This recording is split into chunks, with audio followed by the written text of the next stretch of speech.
Vamos seguir em nosso culto ao Senhor, abrindo a palavra de Deus no terrível capítulo 8 do livro de Apocalipse, e ele de fato é terrível, um dos mais terríveis de todo o livro, de toda a Bíblia. E se você é um cristão, crente em Deus e em sua palavra, eu espero que você saiba por que Apocalipse 8 está na Bíblia e por que nós devemos crer nas verdades contidas neste texto. Então, Apocalipse capítulo 8, vamos abrir a palavra de Deus e, tendo encontrado o texto, vamos ficar de pé em reverência à leitura da palavra do Senhor. Diz assim a palavra de Deus, conforme é registrada no livro de Apocalipse, capítulo 8, a partir do versículo 1. Quando ele abriu o sétimo selo, houve silêncio nos céus, cerca de meia hora. Vi os 7 anjos que se acham em pé diante de Deus. A eles foram dadas 7 trombetas. Outro anjo que trazia um incensário de ouro aproximou-se e se colocou em pé junto ao altar. A ele foi dado muito incenso para oferecer com as orações de todos os santos sobre o altar de ouro diante do trono. E da mão do anjo subiu diante de Deus a fumaça do incenso com as orações dos santos. Então o anjo pegou o incensário, encheu-o com fogo do altar e lançou-o sobre a terra. E houve trovões, vozes, relâmpagos e um terremoto. Então os 7 anjos que tinham as 7 trombetas prepararam-se para tocá-las. O primeiro anjo tocou a sua trombeta, e granizo e fogo misturado com sangue foram lançados sobre a terra. Foi queimado 1/3 da terra, 1/3 das árvores e toda a relva verde. O segundo anjo tocou a sua trombeta, e algo como um grande monte em chamas foi lançado ao mar. 1/3 do mar transformou-se em sangue. Morreu 1/3 das criaturas do mar e foi destruído 1/3 das embarcações. O terceiro anjo tocou a sua trombeta e caiu do céu uma grande estrela, queimando como tocha sobre 1/3 dos rios e das fontes de águas. O nome da estrela é Absinto. Tornou-se amargo 1/3 das águas, e muitos morreram pela ação das águas que se tornaram amargas. O quarto anjo tocou a sua trombeta e foi ferido 1/3 do sol, 1/3 da lua e 1/3 das estrelas, de forma que 1/3 deles escureceu. 1/3 do dia ficou sem luz e também 1/3 da noite. Enquanto eu olhava, ouvi uma águia que voava pelo meio do céu e dizia em alta voz: Ai, ai, ai dos que habitam na terra, por causa do toque das trombetas que está prestes a ser dado pelos 3 outros anjos. Louvado seja o Senhor. Da sua palavra, oremos.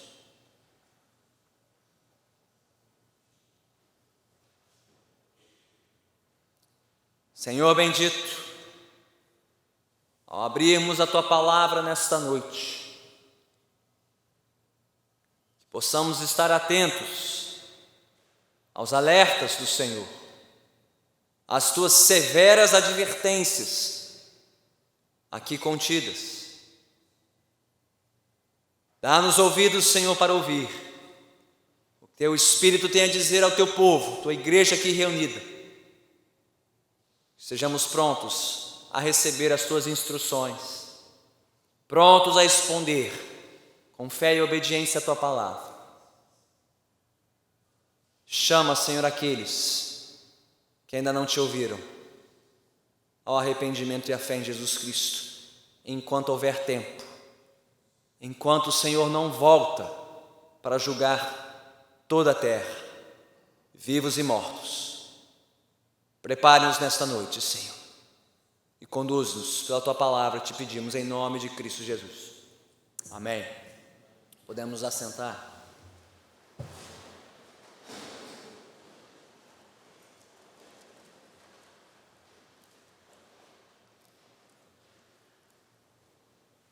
Quantos aqui já ouviram falar da jovem Greta Thunberg? Ok. Eleita personalidade do ano pela revista Time em 2019, no passado, esta jovem ativista sueca de apenas 17 anos de idade tem sido destaque das manchetes internacionais. Conhecida pela sua militância a favor da preservação do meio ambiente, Greta tem despertado vários jovens da sua geração por todo o mundo para pressionarem as autoridades políticas dos seus países em direção a ações que visam socorrer o planeta Terra. Inclusive, no seu discurso mais recente, no Fórum Econômico Internacional, na cidade de Davos, na Suíça, Greta voltou a alertar que a nossa casa está em chamas, referindo-se aos ditos efeitos do aquecimento global, coisas como o derretimento das calotas polares, o aumento do nível do mar e as consequentes catástrofes naturais, secas, enchentes, fomes, enfermidades e fatalidades. Antes que seja tarde demais, segundo Greta Thunberg e seus colegas, devemos fazer de tudo para salvar o planeta Terra. Bem, quer você concorde ou não com a teoria do aquecimento global, você sabe dizer o que está por trás das grandes catástrofes naturais em nosso planeta? Você sabe o que significam os crescentes sinais da destruição do globo terrestre? E o que isso exige de nós, cidadãos globais, especialmente nós, cristãos? Bem, por mais incrível que pareça, Apocalipse capítulo 8 nos traz a resposta a estas e muitas outras perguntas. Então mantenha sua Bíblia aberta em Apocalipse capítulo 8, que hoje vamos ouvir a resposta em duas partes. Primeiro, os versículos 1 a 5, João nos levará aos bastidores. O que está acontecendo nos bastidores da destruição deste mundo? E então, nos versículos 6 a 13, nós voltaremos para o palco deste mundo, para ver os sinais do juízo de Deus sobre esta terra. É assim que vamos dividir a nossa reflexão. Primeira metade, versículos 1 a 5, os bastidores do julgamento deste mundo.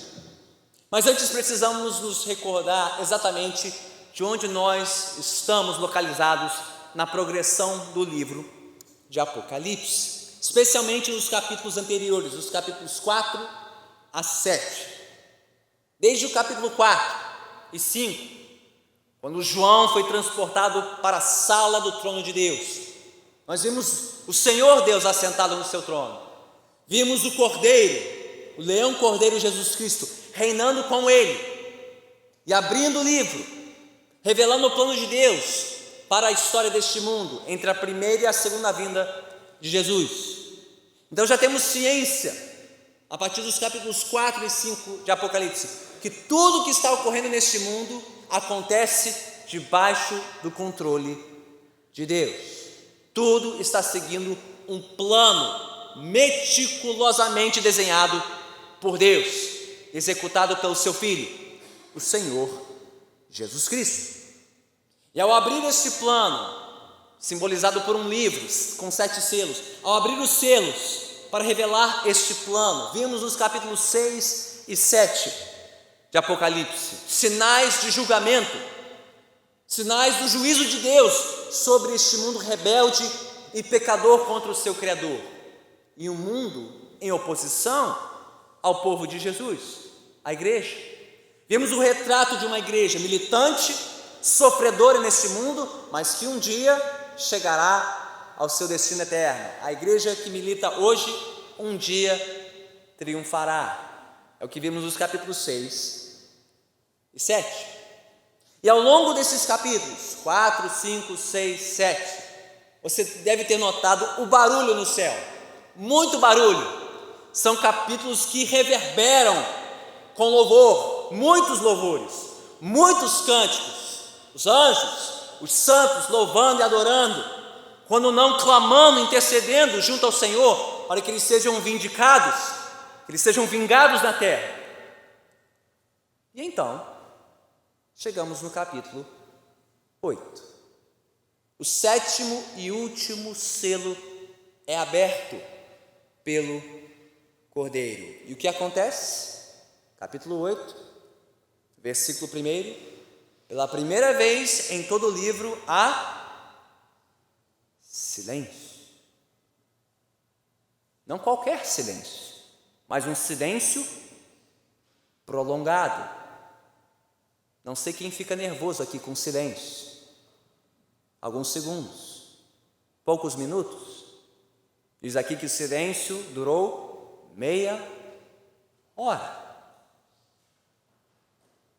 O sétimo selo é aberto e o conteúdo do livro na mão do Cordeiro está prestes a ser revelado.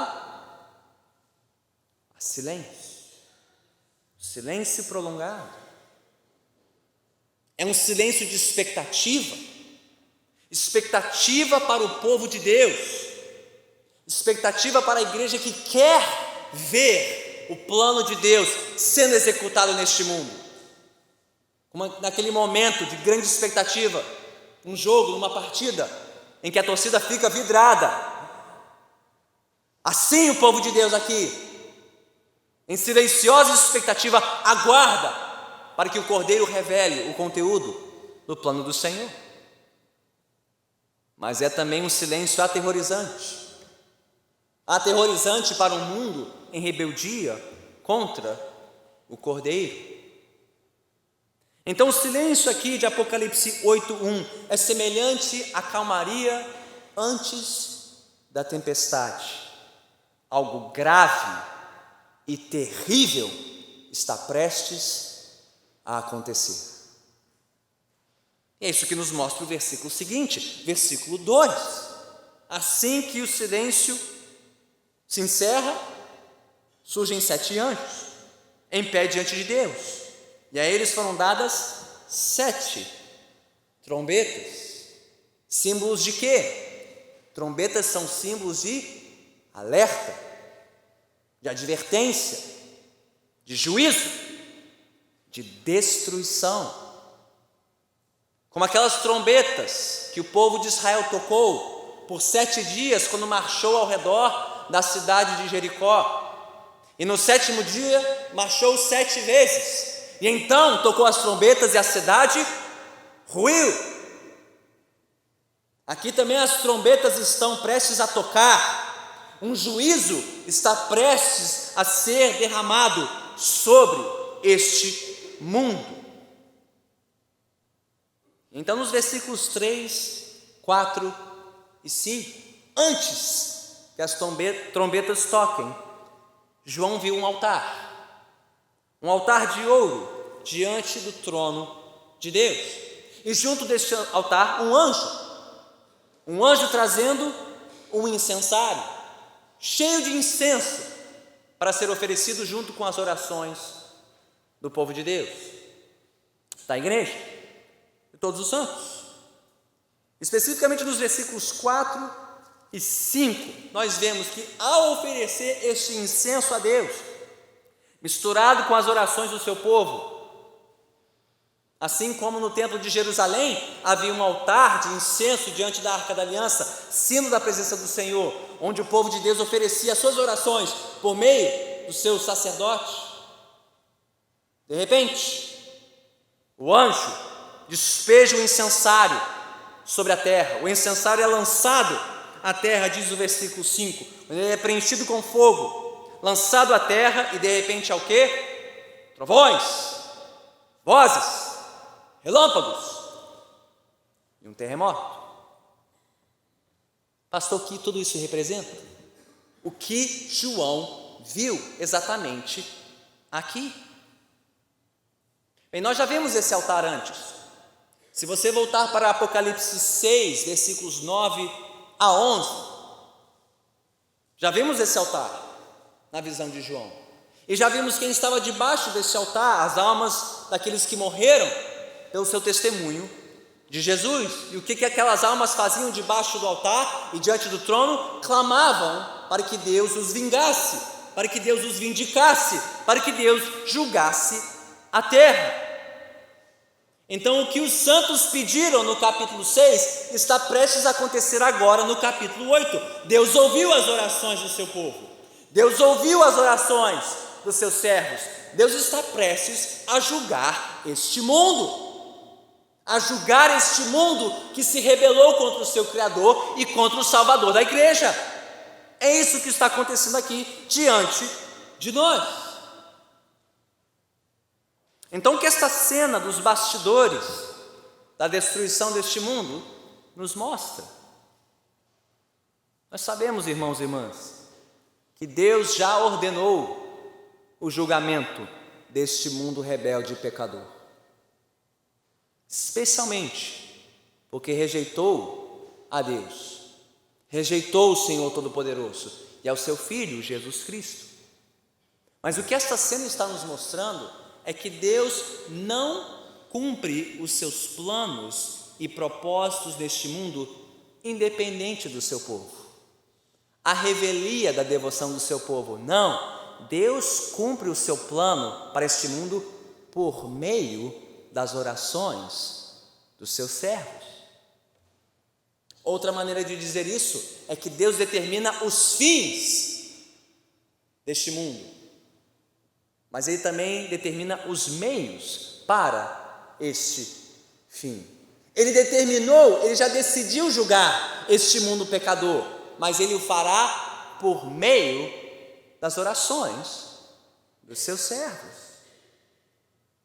Então, irmãos e irmãs, que visão e que lição tremendas, não? Cada vez que nos voltamos a sós em oração a Deus, cada vez que nos reunimos em oração em nossos lares, com as nossas famílias, com outros cristãos numa reunião doméstica, e cada vez que nos reunimos como igreja, nesta igreja, para cultuar ao Senhor, para levantarmos a nossa voz em oração a Deus, para que Ele cumpra os seus propósitos na terra, toda vez que o fazemos, estamos, por assim dizer, segundo a visão de João, enchendo o incensário, enchendo o altar diante do trono do Senhor, abastecendo este altar com as nossas orações, participando do cumprimento do plano de Deus neste mundo. Não, as nossas orações não mudam os planos de Deus, nem encurtam, nem retardam o cronograma de Deus. Não é para isso que serve a oração, para torcer o braço de Deus, para que Ele faça a nossa vontade. Não, oração serve para que nós nos alinhemos à vontade de Deus, para que nós colaboremos com o cumprimento da vontade de Deus neste mundo e para a história. É por meio das nossas orações, nos mostra João, que Deus cumprirá o seu propósito de julgar esta terra. Então, irmãos e irmãs, que encorajamento, não? Que encorajamento recebemos a partir desse texto, para clamarmos incessantemente diante do trono de Deus. Não há nada mais importante que acontece nos céus e na terra do que quando o povo de Deus se reúne para louvar ao Senhor e orar. Só isso, pastor? O mundo está em chamas, pastor. Você está dizendo que nós precisamos orar mais? Só orar? Só louvar a Deus? Como assim só? O que Apocalipse nos mostra é que não existe nada mais importante que o povo de Deus faz neste mundo do que louvar a Deus e orar. Nenhum outro povo na face da terra pode fazer isso, porque não conhece o único e verdadeiro Deus que move céus e terra. Então não há nada mais importante do que louvar e orar. Não é só louvar e orar, não, é colaborar, é participar com Deus para o cumprimento dos seus propósitos neste mundo. E como fazemos isso, pastor? Louvando, reconhecendo a glória de Deus e clamando para que os seus propósitos sejam cumpridos na terra. Pois é louvando e orando que o povo de Deus reconhece que a história e o mundo não estão em nossas mãos. O destino deste mundo não está debaixo do nosso controle. O destino deste mundo está nas mãos de Deus, debaixo do controle de Deus. E é isso que reconhecemos quando nos reunimos para louvar a Deus e clamar ao Senhor. Como já cansamos de ouvir aqui, muitas vezes a frase do grande missiólogo Patrick Johnston: quando o homem trabalha, mas quando o homem ora, Deus trabalha. Então, um povo que pensa pouco da oração é um povo que pensa pouco de Deus e que pensa muito de si. Mas um povo que ora é um povo que conhece o seu Deus, pensa muito dele e pouco de nós, reconhece que o mundo e a história estão nas mãos dele e dele somente. Então eu pergunto: você está orando? Você está realmente orando? Você é uma pessoa de oração? Eu não estou perguntando se você sabe fazer orações. Até uma criança sabe fazer uma oração. Mas você vive em oração. Você vive na dependência de Deus, confiante na soberania da vontade dele. Não só você sabe fazer orações, você ora. Você vive em espírito de oração. Todos nós estamos orando. Estamos abastecendo o incensário, abastecendo o altar que queima diante do Senhor. As orações que movem os propósitos de Deus neste mundo. Você está participando disso, sim ou não? Estamos orando continuamente e incessantemente, individualmente e coletivamente, confiantemente e humildemente. As suas orações estão lá, junto com as do restante do povo de Deus espalhado por este mundo? E se o fizermos, se orarmos assim, se formos este povo de oração, pastor, o que vai acontecer neste mundo? O que pode acontecer neste mundo? É melhor do que eu te dizer, é ouvir o que João diz. Que pode acontecer, e de fato acontece, quando o povo de Deus ora. Vamos para a segunda metade do texto, versículos 6 a 13. Tendo visto os bastidores nos céus, voltamos agora para o palco que é o mundo. Já vimos o que está por trás da destruição e do julgamento deste mundo. João agora quer nos mostrar os sinais do juízo de Deus neste mundo, versículos 6 a 13. Então no versículo 6, ao se posicionarem para tocar as trombetas de alerta e de juízo sobre este mundo, os anjos de Deus começam a mediar o juízo do Senhor sobre este mundo. Então nos versículos 7 a 12, neste primeiro momento, neste primeiro conjunto de 4 anjos e 4 trombetas, vemos o juízo de Deus sendo executado sobre toda a esfera do mundo criado. Não sei se você notou isso. No versículo 7, o juízo visita a terra. Nos versículos 8 e 9, o mar. Nos versículos 10 e 11, as fontes de águas. E por fim, no versículo 12, o espaço celestial, ou seja, toda a esfera criada. E se você acompanha o argumento do livro de Apocalipse, você verá de novo paralelos. Esses primeiros 4 anjos, tocando essas 4 trombetas, estão julgando a esfera do mundo criado. Somente no próximo capítulo veremos os sinais de juízo sobre os habitantes da terra, a humanidade. Isso acontece de novo mais adiante no capítulo 16, quando as primeiras 4 taças da ira de Deus são derramadas sobre a esfera da criação, e somente na sequência das últimas 3, sobre a raça humana. Há um paralelo, mais um paralelo dentre muitos, neste livro. Mas o que estas primeiras 4 trombetas nos mostram? Os versículos 7 a 12, bem nos mostram algumas coisas importantes. Primeiro, essas 4 primeiras trombetas representam o juízo de Deus abrangente. De novo, repare que nenhuma esfera do mundo criado fica isenta e imune ao juízo de Deus. Nem a terra, nem o mar, nem as águas, nem os céus. Já ouvimos isso hoje à noite, na leitura de Romanos, capítulo 8, quando Paulo diz que toda a criação geme debaixo do peso do pecado, geme e aguarda pela sua renovação, pela sua libertação da decadência em que se encontra, porque o juízo de Deus está sendo derramado sobre toda a terra, de forma abrangente. Segunda coisa, essas trombetas representam o juízo progressivo de Deus. Você deve ter notado um refrão aqui, nesses versículos 7 a 12, e o refrão é 1/3.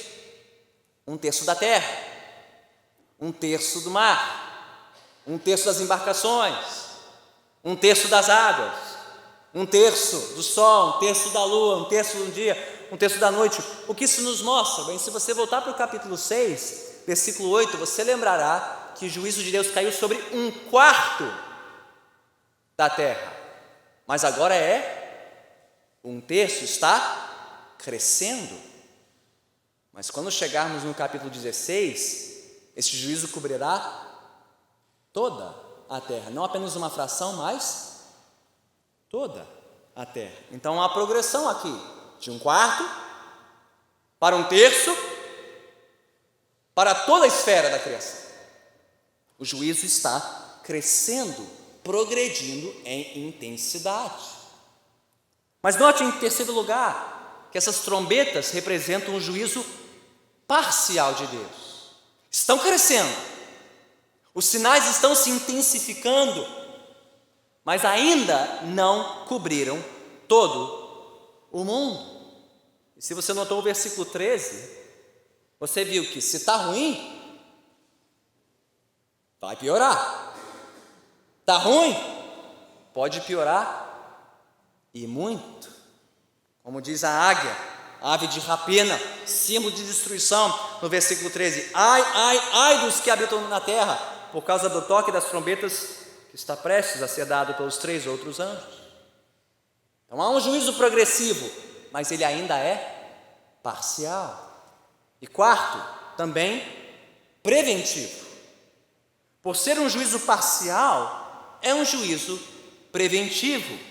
O seu propósito é de prevenir os habitantes da terra, o que faz todo sentido, porque são trombetas. Trombetas são um toque de alerta, de prevenção. Acorda, desperta, algo drástico está prestes a acontecer. Deus está prevenindo o mundo e os seus habitantes. Ele está alertando que algo ainda pior está por vir. Mas ele não precisava tocar as trombetas. Ele podia simplesmente aparecer e acabar com tudo. Ele está prevenindo, ele está alertando, ele está advertindo que o juízo pior e derradeiro ainda virá. E por fim, temos aqui sinais de um juízo retributivo. Deus está retribuindo a terra pelo seu mal. Você não se pergunta, pastor, por que esses juízos todos? Por que a destruição de 1/3 da terra, e 1/3 do mar, e 1/3 das águas, e 1/3 do céu? Por quê? Minha resposta parece residir na semelhança entre estes sinais em Apocalipse 8, 6 a 12, e as pragas do Egito. Quem é que notou as semelhanças? Granizo, fogo, águas se transformando em sangue, os céus se escurecendo, Isso te lembra de alguma coisa? Isso te lembra da vez que Deus julgou o Egito com estas pragas? Mas há mais semelhanças. Você se lembra por que Deus julgou o Egito com essas pragas? Por causa da rebeldia de Faraó e a dureza de coração dos egípcios que se opuseram ao povo de Deus. A história se repetindo, tal qual o Faraó, tal qual os egípcios que resistiram a Deus e trouxeram sobre si as pragas. Este mundo está se opondo a Deus, rejeitando a Deus, endurecendo o seu coração. E como Deus responde? Juízo. Ele pesa a mão sobre o mundo que o rejeita. Ele pesa a mão e mostra que é Ele quem manda na criação, quer na terra, quer no mar, quer no céu. Não há ninguém como nosso Deus, nem Faraó, nem os egípcios, nem César, nem os romanos, nem quem quer que seja. Deus está se derramando sobre este mundo o seu juízo por causa da rebeldia dos homens, por causa da sua rejeição, da sua desobediência. Ah, pastor, mas o texto não diz isso. Diz sim, avança lá para o capítulo 9. Eu não estou inventando isso. Olha o que diz o capítulo 9, versículos 20 e 21. Eis a resposta. Por que Deus está mandando essas pragas, destruindo este mundo? Aí está a resposta, Apocalipse 9, 20 e 21, na sequência das trombetas. O restante da humanidade que não morreu por essas pragas, nem assim se arrependeu das obras das suas mãos. Eles não pararam de adorar os demônios e os ídolos de ouro, prata, bronze, pedra e madeira, ídolos que não podem ver, nem ouvir, nem andar. Também não se arrependeram de seus assassinatos, das suas feitiçarias, da sua imoralidade sexual e dos seus roubos. Tal qual o Faraó e os egípcios que não se arrependeram, este mundo não está se arrependendo. E enquanto não se arrepende, Deus continua a castigar. Por isso, irmãos e irmãs, por mais difícil que seja identificar exatamente o correspondente de cada símbolo, pastor, o que significa esse mar, ou esse monte em chamas aqui do versículo 8, de Apocalipse 8, o que significa que sol e lua são feridos? Nós não podemos corresponder cada um dos símbolos aqui, embora eu seja tentado a achar que o absinto é a tal da geosmina, né, que contaminou o Guandu, mas isso é só uma especulação minha. Vai lá, diz eu, não João. Mas a mensagem não está em cada um dos símbolos, a mensagem está no retrato composto. O que esse retrato nos revela? É uma mensagem muito clara. Das colheitas do campo que abastecem a nossa mesa, as embarcações dos mares que abastecem as cidades, das águas aos luzeiros que tornam a vida possível neste mundo. Deus está julgando a terra. Deus está retribuindo a humanidade pela sua rebeldia, pela sua desobediência. Deus está soando um alerta sonoro. As trombetas estão tocando. Deus não está calado. Ele está falando. Em cada tempestade, em cada tormenta, em cada catástrofe, Ele está anunciando que um juízo pior está por vir. E não há quem possa escapar do seu juízo. Quer você tente fugir para a terra, para o mar ou para os céus, não há como escapar, porque lá também Ele te encontrará. Então, se alguém aqui ainda não se rendeu a Deus, não se reconciliou com o seu Criador, não entregou sua vida a Jesus Cristo, considere isso: você não tem fuga, você não tem como escapar, você não tem para onde fugir neste mundo, quer no presente, quer no futuro, quer neste mundo ou no porvir. Deus está derramando do seu juízo, mas o juízo final pior está por vir, e todos nós temos um encontro com Ele.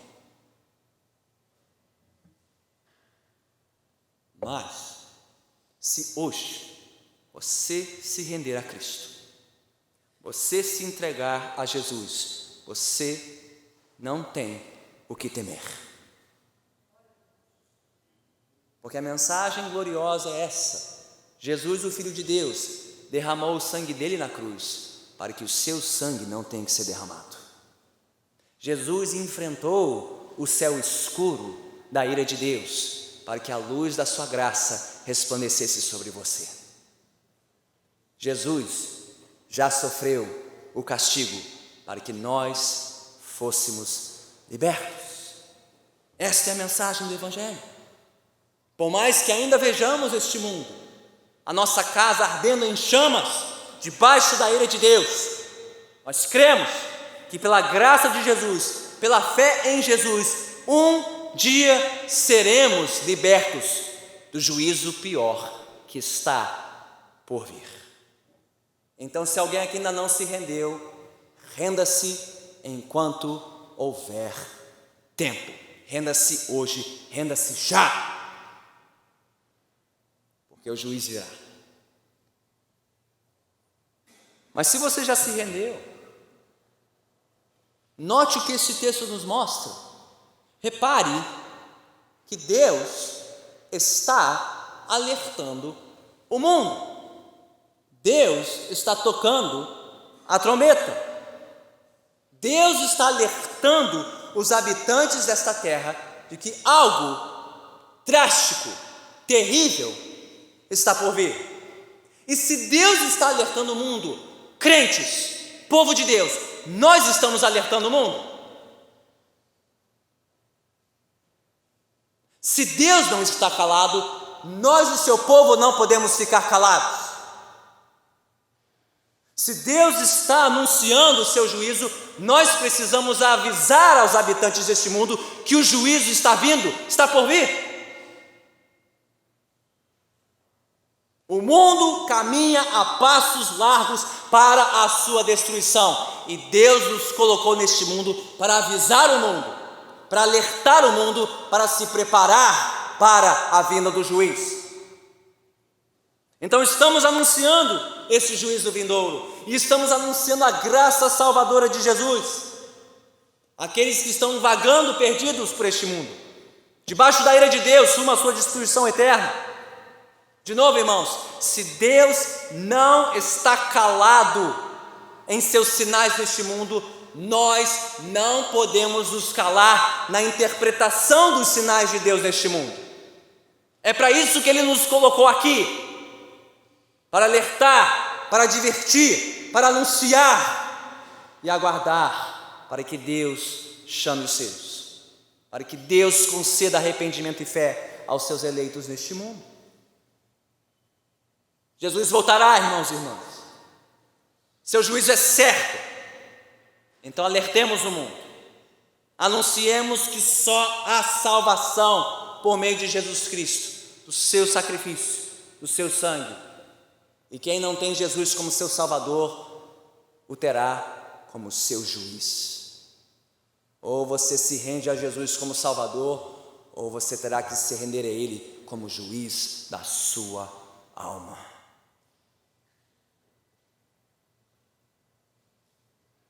Por tudo isso, Greta Thunberg e sua geração de ativistas ambientalistas estão certos, em parte. Sim, a nossa casa está em chamas. Sim, o planeta está em chamas. Sim, o mundo está em chamas. Mas agora entendemos por quê? O problema não é apenas dos ecoterroristas, dos destruidores da natureza e do meio ambiente. O problema não é somente de políticos e empresários gananciosos que estão destruindo o planeta por causa do lucro sórdido. E a solução não está apenas nas mãos dos ecoativistas, dos que estão decididos a salvar o planeta, os que cresceram ouvindo o mantra de Michael Jackson: Heal the world, make it a better place. Coisa linda, né? Salvar o mundo, redimir o mundo. Não, o problema não é apenas de alguns, E a solução para o planeta tampouco está em nossas mãos. O problema é de todos, toda a raça humana, dos ecoterroristas aos ecoativistas, todos se rebelaram contra Deus, tanto que acham que não precisam de Salvador, mas podem ser seus próprios salvadores e do planeta. O problema é de toda a raça humana. Todos pecaram, todos se rebelaram, todos trouxeram sobre este mundo o castigo e o juízo de Deus. O problema é de todos nós, só que a solução é de nenhum de nós.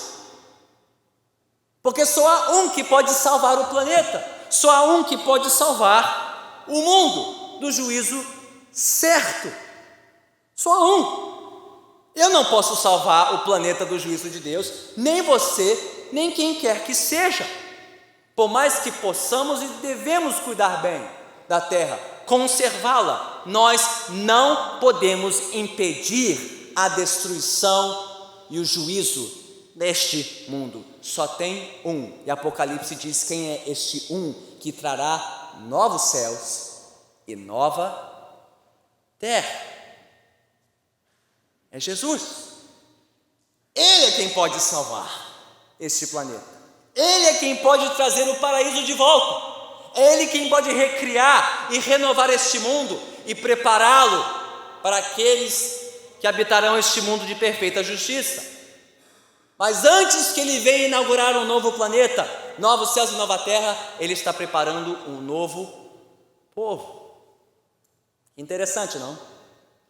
A Bíblia começa em Gênesis, com Deus criando o mundo e habitando este mundo.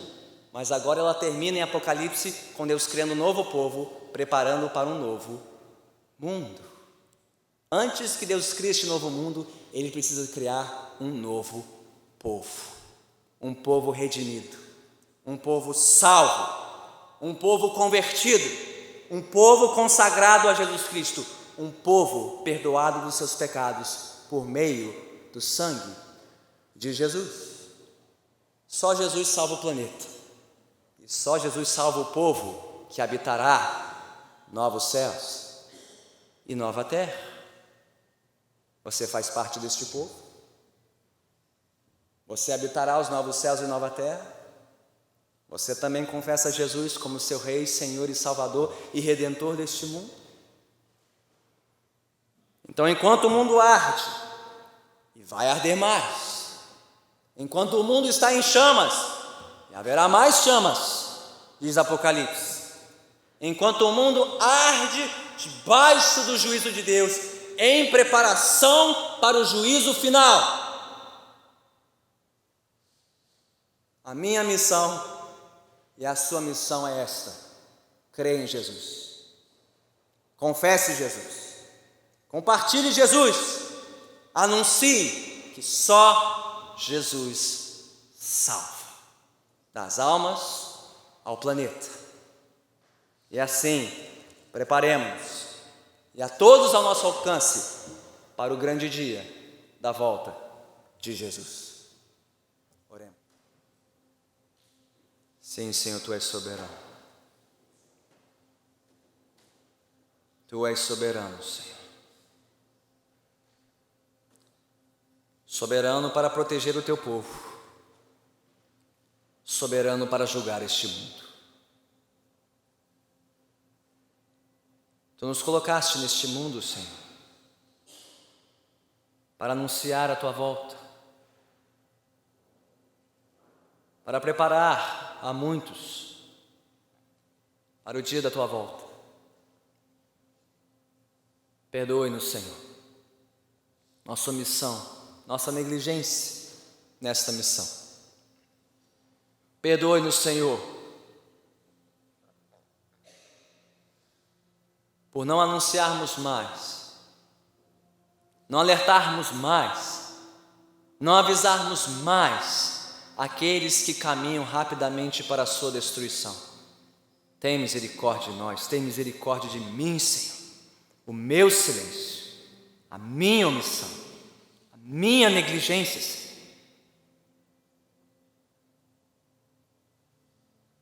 Faz-nos temer e tremer diante da tua glória. E assim orarmos, clamarmos, para que o Senhor venha cumprir os teus propósitos neste mundo, salvando os teus eleitos, julgando os teus inimigos. Mas hoje, Senhor, se houver um inimigo teu, que entrou por estas portas, ainda não tendo rendido a sua vida a Ti, ainda não tendo reconhecido o seu pecado, seu orgulho, sua soberba,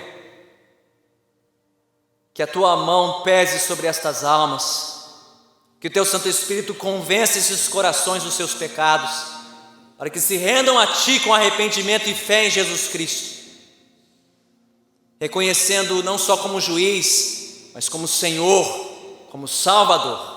Salve estas almas, eu te peço, ó Deus. Salve o teu povo. Prepare-nos, ó Deus, como povo teu para o dia da tua volta. Estejamos atentos aos teus sinais, atentos, Senhor, aos sinais de advertência, aos sinais de juízo que se multiplicam sobre este mundo, e prontos a anunciar que só há salvação em Jesus Cristo. Sim, nós oramos, em nome de Cristo Jesus, o Senhor. Que o povo de Deus diga amém.